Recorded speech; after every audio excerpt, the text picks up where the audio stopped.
પ્રભુ ઈસુના ગૌરવી નામમાં આજની સવારની પ્રેમી સલામ. જય મસીહ કી, પ્રેઝ ધ લોર્ડ, હાલેલુયા. આ અઠવાડિયાથી આપણા શરીરોનું જીવતું પવિત્ર દેવને પસંદ પડે એવું અર્પણ કરો. શરીરના અંગો દ્વારા પ્રભુનો મહિમા અને પ્રભુને અર્પણ કરવાની વાત.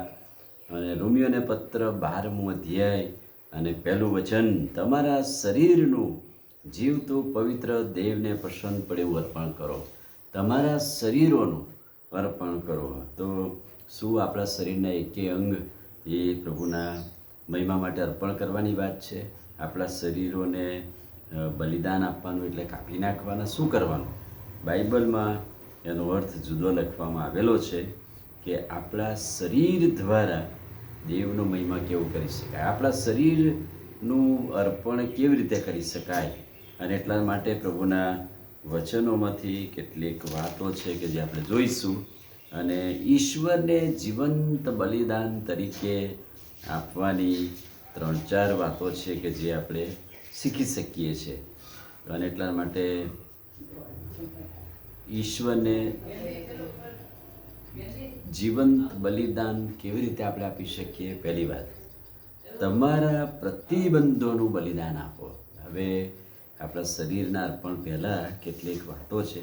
જો તમે ઈશ્વર પ્રત્યે સાચી આરાધના કરવા માગતા હોય તો અન્ય લોકોના જે મંતવ્યોનું અવરોધન છે એનું બલિદાન આપવાનું. અન્ય લોકો શું કહે છે, તમારા પ્રતિબંધોનું બલિદાન આપો. એટલે આપણે લોકો શું કહેશે, લોકોની લાગણીઓ શું હશે.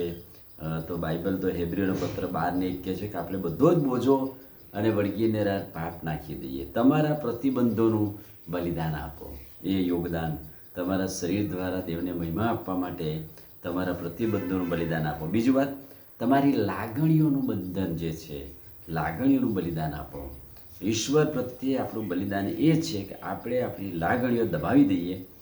અને બીજો કોરિન્થી 5:7 આપણે વિશ્વાસથી ચાલીએ. આપણી લાગણીઓનું બલિદાન આપવાનું થાય છે. તમારા શરીરનું જીવતું અર્પણ કરો, પણ એ અર્પણ કરતાં પહેલાં તમારી લાગણીઓનું બલિદાન આપવાનું છે. પછી તમારા મનનું બલિદાન આપો. તમારું જે માનસિકતા છે, ફોર એક્ઝામ્પલ કે ગમે તેટલું તોફાન હોય, ગમે તેટલા વાવાઝોડા હોય, પણ મોટું હથિયાર એ છે જીવનની શાંતિ. મનને શાંત રાખવું, મનનું બલિદાન આપવું, ખ્રિસ્તનો વધસ્તંભ ઊંચકવો, એ જ મોટું બલિદાન છે. તમારા મનનું બલિદાન આપો. ત્યાર પછી તમારા અનુભવોનું બલિદાન આપો. ઘણી બધી વાર શરીરના અંગો દ્વારા પ્રભુને મહિમા આપવામાં ઘણા બધા અનુભવો આપણે આગળ લાવીએ છીએ અને અનુભવોનું બલિદાન આપવાનું થાય છે.